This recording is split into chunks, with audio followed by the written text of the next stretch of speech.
Desapareció dejándome solo con una nota hiriente. 3 años más tarde volvió arruinada, suplicando entrar en la vida que yo construí sin ella. Mi nombre es Jason. En aquel entonces yo tenía 28 años y trabajaba como electricista certificado en Phoenix. Llevaba ya 8 años en el oficio desde que salí del ejército y ganaba un sueldo decente, alrededor de $75,000 al año, en una empresa mediana llamada Desert Sun Electric. El trabajo era constante, y lo disfrutaba de verdad. Resolver problemas eléctricos y ver cómo todo cobraba vida tenía algo especial. Además, en Phoenix el sector de la construcción y remodelación estaba en auge, lo que me aseguraba estabilidad. Pero mi meta iba más allá de ser empleado. Durante 3 años había estado ahorrando todo lo posible para montar mi propio negocio de electricidad. Mientras muchos compañeros gastaban en camionetas nuevas o viajes costosos, yo conducía mi Ford pagado y preparaba mis almuerzos en casa. Había logrado reunir unos $95,000, suficiente para comprar una camioneta de trabajo, cubrir seguros, adquirir herramientas de calidad y sostener los primeros meses de operaciones hasta construir una base de clientes. Mi plan era claro: comenzar con servicios residenciales y pequeños trabajos comerciales, dar un servicio excelente a precios justos y poco a poco ganarme la reputación que me permitiría expandirme a proyectos mayores. El cálculo era perfecto. Podía arrancar de manera parcial mientras mantenía mi empleo y después dar el salto completo cuando los clientes fueran suficientes. En 5 años esperaba tener un equipo de 3 o 4 electricistas y generar más de 200,000 anuales. Ya había contactado clientes potenciales gracias a mi red y conocía todos los requisitos de licencias. Por eso, en ese momento me sentía confiado,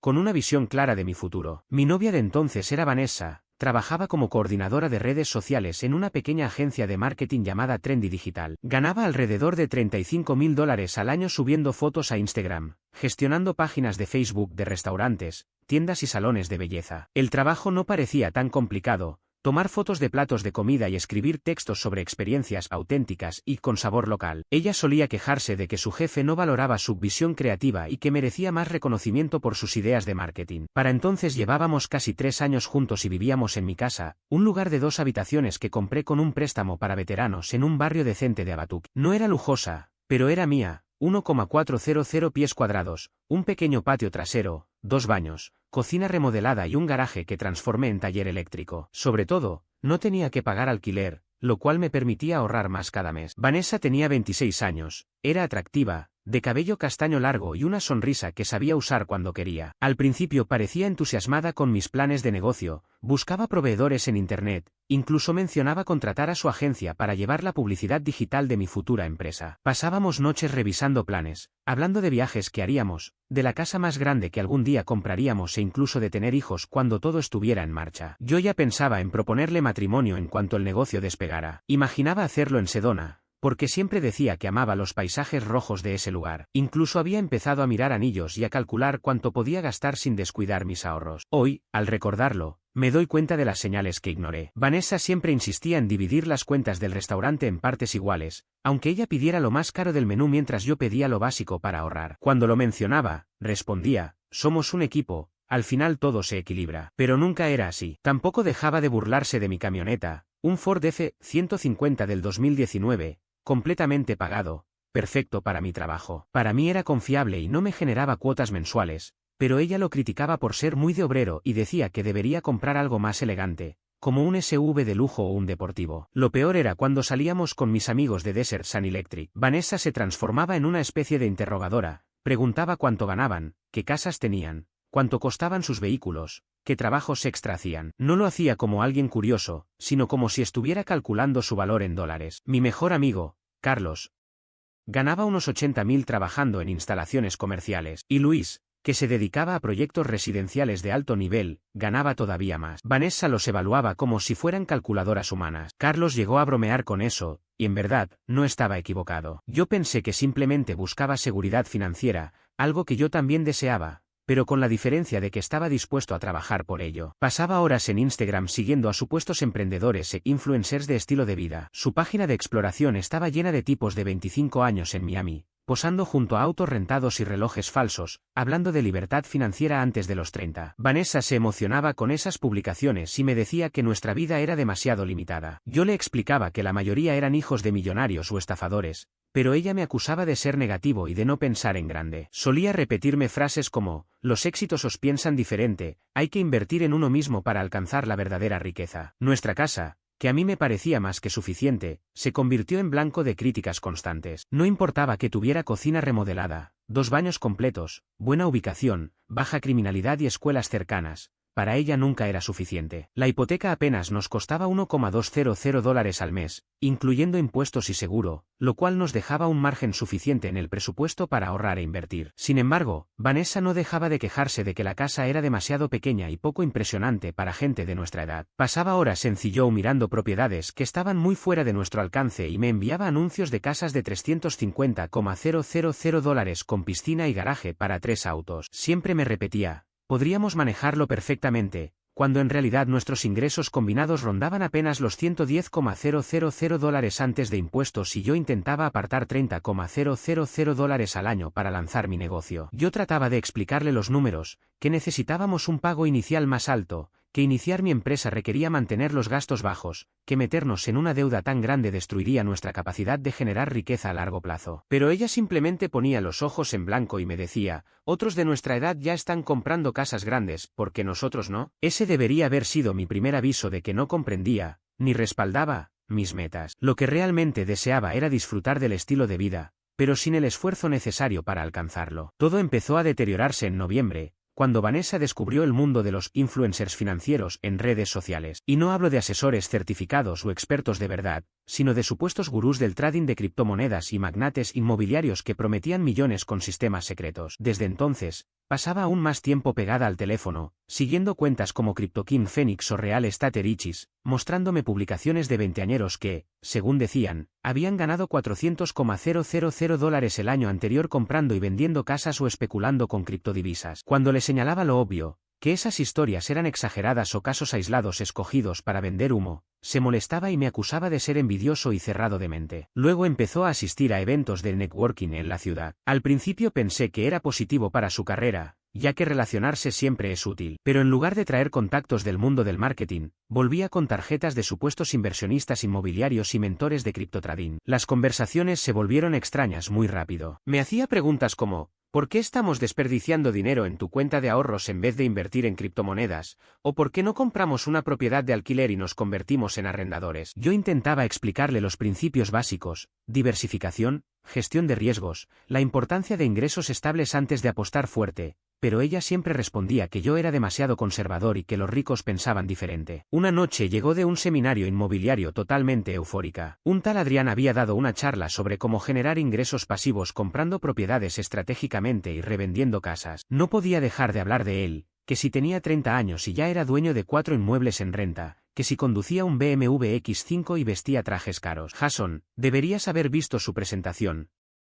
me dijo mientras se tiraba en el sofá, revisando obsesivamente su perfil de Instagram. Mira esto: a los 26 compró su primer dúplex con algo que llamó financiamiento creativo. Lo renovó usando tutoriales de YouTube y contactos con contratistas, y ahora le deja $800 libres cada mes. Mostró estados de cuenta bancarios y todo. ¿Por qué no hemos pensado en algo así? Entré a revisar su Instagram y las banderas rojas aparecieron de inmediato. Este Adrián publicaba constantemente sobre su supuesto imperio inmobiliario, pero nunca mostraba direcciones de propiedades, documentos financieros detallados ni pruebas verificables. Solo muchas fotos cuidadosamente montadas con autos de lujo, que fácilmente podían ser rentados, frases motivacionales recicladas de otras cuentas y selfies en seminarios donde vendía cursos carísimos a gente desesperada por soluciones mágicas. Era puro marketing manipulador, imágenes diseñadas para provocar envidia y frases vacías sobre libertad financiera. Le dije: Vanessa, esto es un fraude. Los verdaderos inversionistas ganan dinero con sus propiedades, no con cursos en Instagram. Pero ella se puso a la defensiva: eres tan negativo, Jason. Adrián dice que las creencias limitantes son las que mantienen a la gente en la pobreza. Los exitosos invierten en educación y mentoría. Y entonces soltó la bomba.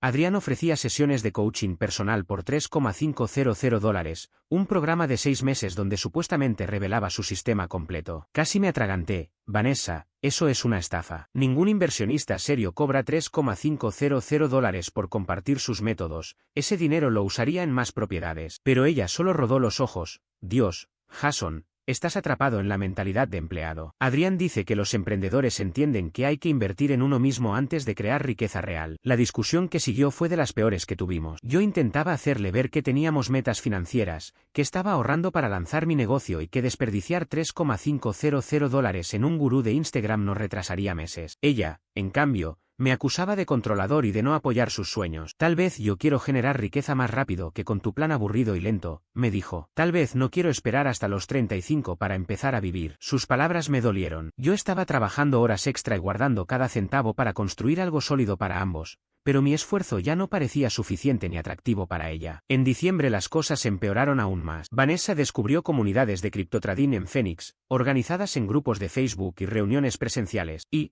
por supuesto, apareció otro personaje que se volvió su nueva obsesión, un tal Diego, de 29 años, que aseguraba haber ganado $250,000 el año anterior invirtiendo en Bitcoin, Ethereum y monedas alternativas de nombres raros. Diego era todo lo que yo no era, al menos en la superficie, justo en los aspectos que Vanessa parecía valorar más. Mientras yo me partía la espalda con jornadas de 50 horas instalando sistemas eléctricos y planeando mi negocio los fines de semana, este tipo subía historias en Instagram almorzando en restaurantes caros a media tarde, mostrando una colección de relojes Rolex y tomándose selfies con un Porsche 911 que, para mí, parecía claramente rentado. En su biografía se describía como inversionista en criptomonedas e inmuebles, coach de libertad financiera y compartía un enlace a su comunidad exclusiva en Discord, donde ofrecía señales de trading internas por $150 al mes. Todo el esquema era el típico manual de los estafadores en línea, pero Vanessa cayó rendida ante esa fachada de lujo y éxito. Las publicaciones de aquel tipo estaban diseñadas con precisión para enganchar a personas como ella, jóvenes profesionales que se sentían atrapados en empleos tradicionales y buscaban un atajo mágico hacia la riqueza y el estatus. Lo conoció en un encuentro de criptomonedas en un restaurante de moda en el centro llamado Copper Blues. Esa noche regresó a casa completamente fascinada,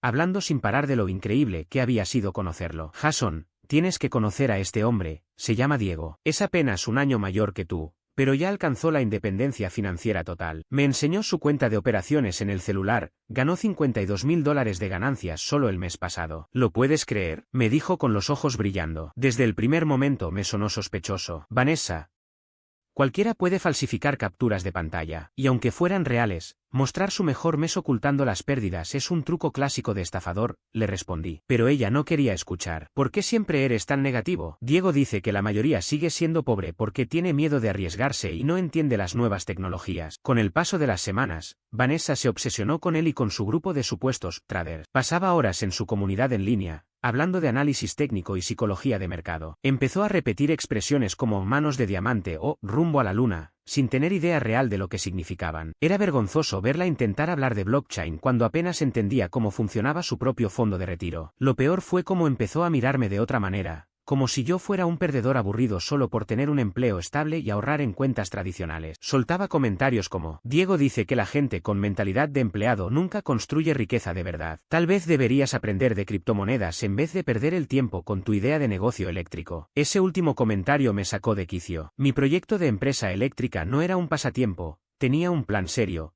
estudios de mercado, proyecciones financieras y hasta clientes interesados. Había pasado meses validando la idea y preparando el lanzamiento. Pero como todavía no generaba dinero, para ella no valía nada frente a las promesas rápidas de Diego. Después empezó a pedirme dinero prestado para invertir. Primero fueron $600 para iniciar con el trading. Luego 1.200 más porque, según decía, Diego le había ofrecido una oportunidad exclusiva a su círculo interno. Cuando me negué, me acusó de controlador y de no creer en ella. Las demás novias reciben apoyo de sus parejas, me reclamó. La novia de Diego, María, invierte lo que quiere porque él confía en su criterio. Tiempo después descubrí que María no era realmente su pareja, sino la última recluta, una mesera de 23 años que había perdido todos sus ahorros siguiendo las señales de Diego. Pero en ese momento, Vanessa la ponía como ejemplo de cómo debía actuar una pareja de verdad. El punto de quiebre llegó cuando la sorprendí usando el dinero de los servicios para comprar una criptomoneda que Diego había promocionado en su comunidad. Son solo $400, Jason. Diego dice que esta moneda puede multiplicarse por 10 en un mes, me dijo, como si nada. Vanessa, ese es el dinero de la factura de la luz. Y Diego dice muchas cosas que nunca pasan. Ella me miró con desprecio. ¿Sabes qué? Estoy harta de estar limitada por alguien con miedo al éxito. Diego dice que los pobres siguen siéndolo porque piensan en pequeño y se rodean de gente igual. En ese instante entendí que ya no se trataba de dinero. Lo que ella perseguía era el estilo de vida,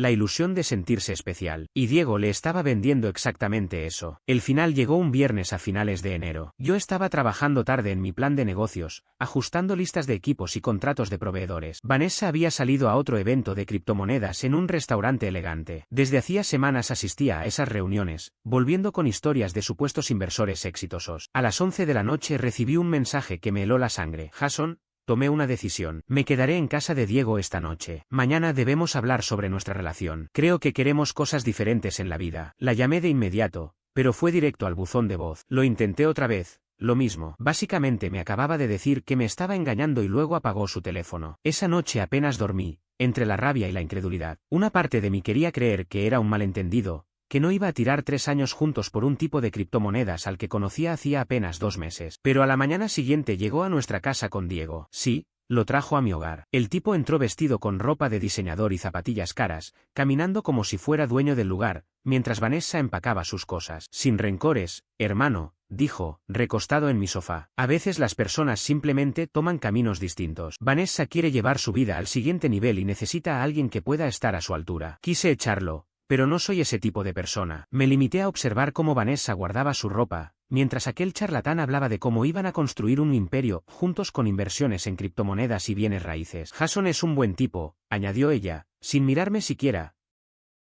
pero está atrapado en una mentalidad de empleado. No entiende lo que es la renta pasiva ni cómo se construye riqueza con apalancamiento. Diego me está enseñando lo que es la verdadera libertad financiera. El nivel de desprecio era insultante. Hablaba de mí como si ni siquiera estuviera en la habitación, justificando ante ese estafador porque yo ya no era suficiente. Después de 3 años juntos, después de todo lo que hice por ella, me dejaba por un tipo que mostraba capturas de pantalla falsas. Y para rematar, dejó una carta sobre la mesa de la cocina, no escrita a mano, sino redactada en su celular e impresa, como si nuestra relación mereciera la misma dedicación que un correo de trabajo. Jason, he comprendido que tenemos visiones completamente distintas sobre nuestro futuro. Mientras tú estás conforme con tu método lento y tradicional de construir riqueza, yo quiero vivir mi vida ahora y alcanzar la verdadera libertad financiera. Diego me mostró lo que es posible cuando piensas en grande y tomas riesgos reales. Necesito estar con alguien que comparta mi ambición y entienda las estrategias modernas de creación de riqueza. No puedo perder más tiempo esperando a que tu plan de negocios seguro funcione algún día. Diego y yo nos mudaremos juntos porque él me ofrece el estilo de vida y las oportunidades que merezco hoy. No intentes contactarme. Necesito espacio para enfocarme en mi nueva vida y en mis metas financieras. Espero que encuentres a alguien que esté satisfecho con la mediocridad. Vanessa, leí esa carta al menos 15 veces,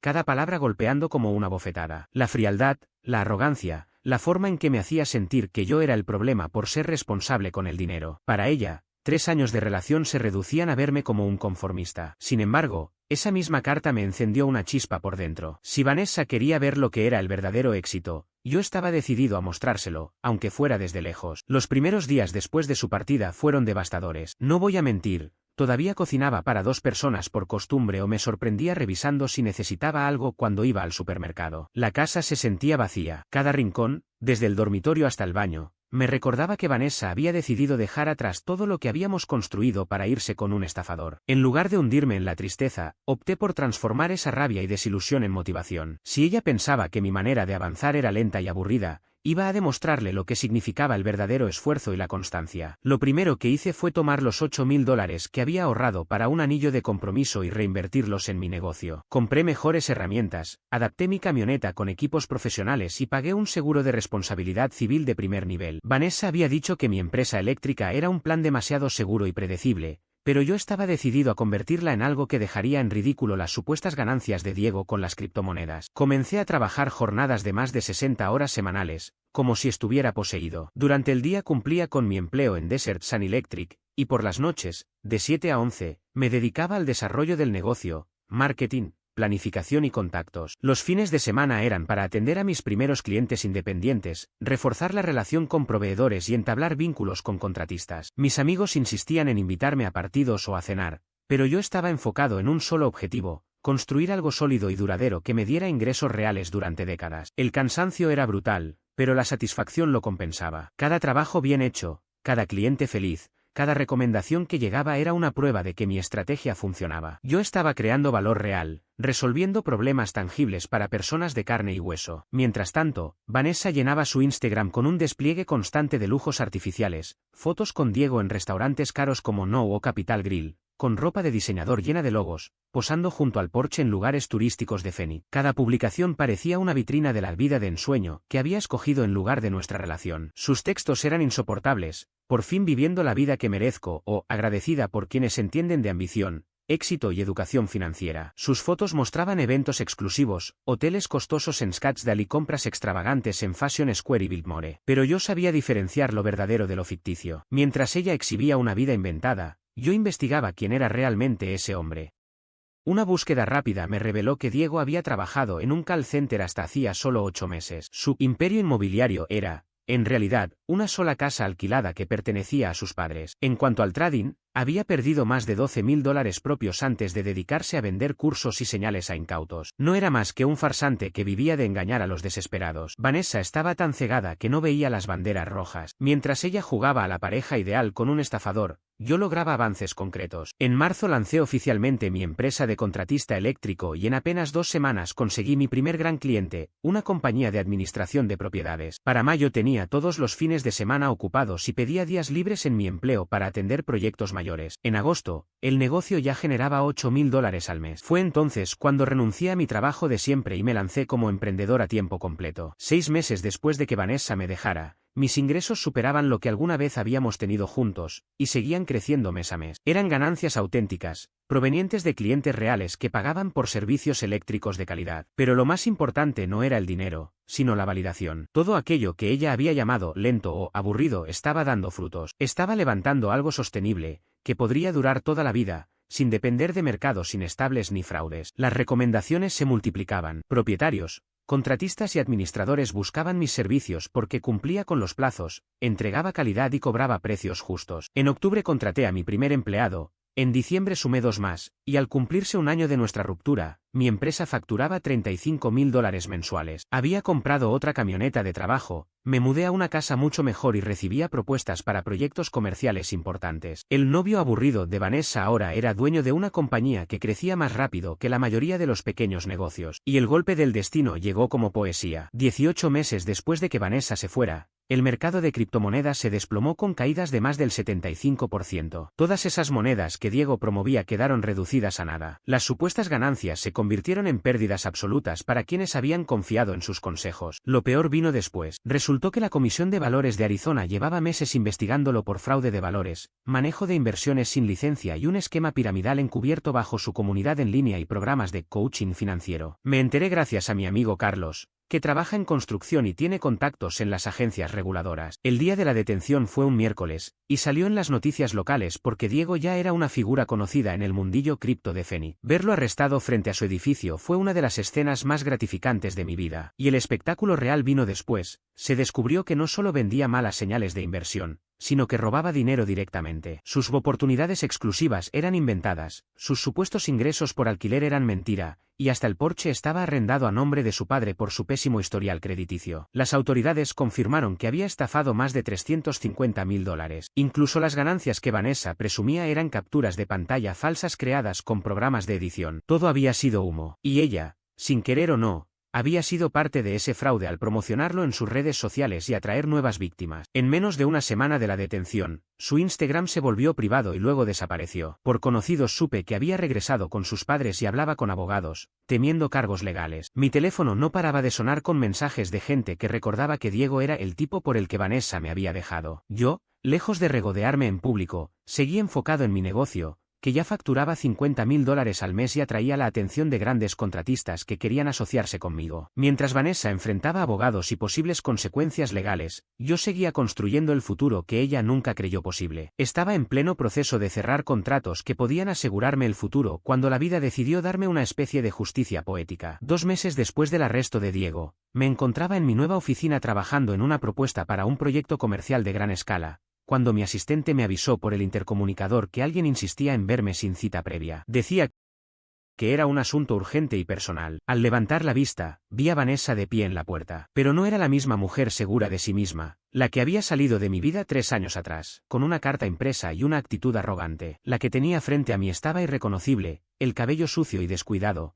con semanas sin arreglarse, ojeras tan profundas que demostraban noches enteras llorando, vestía ropa vieja que recordaba de cuando vivíamos juntos. Parecía alguien que no había comido ni dormido bien en mucho tiempo. Esa mujer que alguna vez presumía una vida de lujo en redes sociales ahora estaba destruida, apenas sosteniéndose. Jason, me dijo con voz temblorosa, cargada de desesperación. Sé que no tengo ningún derecho a estar aquí después de lo que hice, pero no tengo a dónde más acudir. Estoy desesperada y solo tú puedes ayudarme. Le señalé la silla frente a mi escritorio, manteniendo la misma postura profesional que utilizaba con mis clientes. Por más que nuestra historia hubiera terminado mal, estaba claro que ella enfrentaba una situación crítica. Y así, comenzó a contarme todo. Las autoridades federales habían confiscado todos los bienes de Diego, al considerarlos producto de actividades ilegales, incluyendo el lujoso apartamento donde ella había vivido gratis por casi 2 años. Además, como su rostro aparecía en muchas de las campañas publicitarias y promociones de Diego, ahora era investigada como posible cómplice de sus fraudes. Su familia la había rechazado por la vergüenza pública, y encima enfrentaba cargos criminales por haber ayudado a promocionar esas estafas. Dicen que podrían encarcelarme, sollozó. Mi abogado me advirtió que la fiscalía quiere acusarme de conspiración porque ayudé a Diego a conseguir víctimas a través de mi Instagram. Pero te juro que no sabía lo que estaba pasando. La ironía era aún mayor. No solo había perdido la estabilidad que le daba Diego, sino también su propio dinero. Antes de la caída,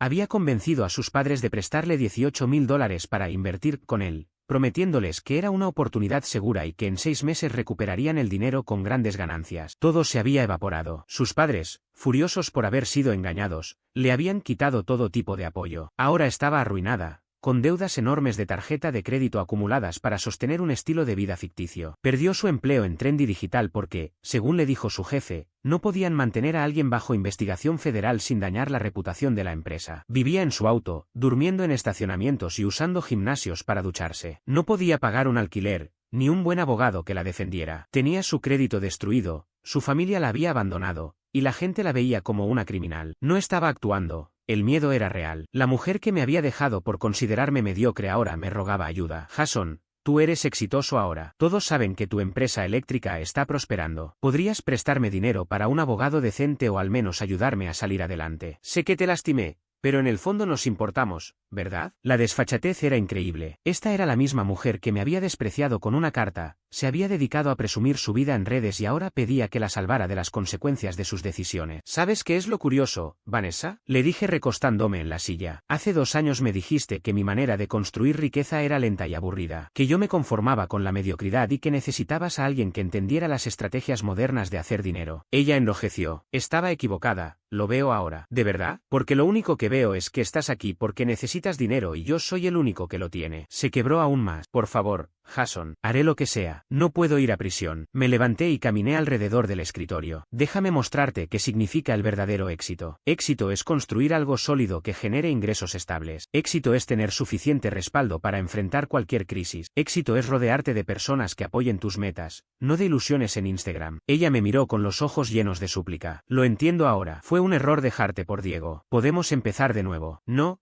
la interrumpí. No te fuiste por Diego. Te fuiste por lo que creías que él representaba, dinero fácil, gratificación instantánea y un estilo de vida que no habías ganado. El hecho de que resultara ser un fraude no cambia quién eres tú. Abrí la puerta de mi oficina. Espero que consigas un buen abogado y que las cosas mejoren para ti. Pero yo construí mi vida para no depender de nadie ni rescatar a quienes eligieron mal. Y eso te incluye a ti. Se quedó inmóvil un momento, esperando que cambiara de idea. Cuando entendió que hablaba en serio, se levantó. Jason, por favor, no tengo a dónde ir. Ese fue el riesgo que asumiste cuando decidiste que mi vida no era lo bastante emocionante para ti. La vi salir de mi oficina, con pasos inseguros y la mirada perdida. No cerré la puerta enseguida, me quedé observando cómo se alejaba, arrastrando el peso de sus propias decisiones. Y, por primera vez en mucho tiempo, sentí un cierre verdadero. No era alegría por verla derrotada, sino la certeza de que había dado un giro completo a mi vida. Yo, el electricista que había sido considerado poco ambicioso, ahora dirigía un negocio sólido que generaba más de $1,8 millones al año. No necesitaba vengarme ni humillarla, mi éxito era suficiente respuesta. Comprendí que lo mejor que podía hacer era seguir adelante, con la tranquilidad de saber que, mientras ella había quedado atrapada en las consecuencias de sus elecciones, yo había construido un futuro estable con mis propias manos.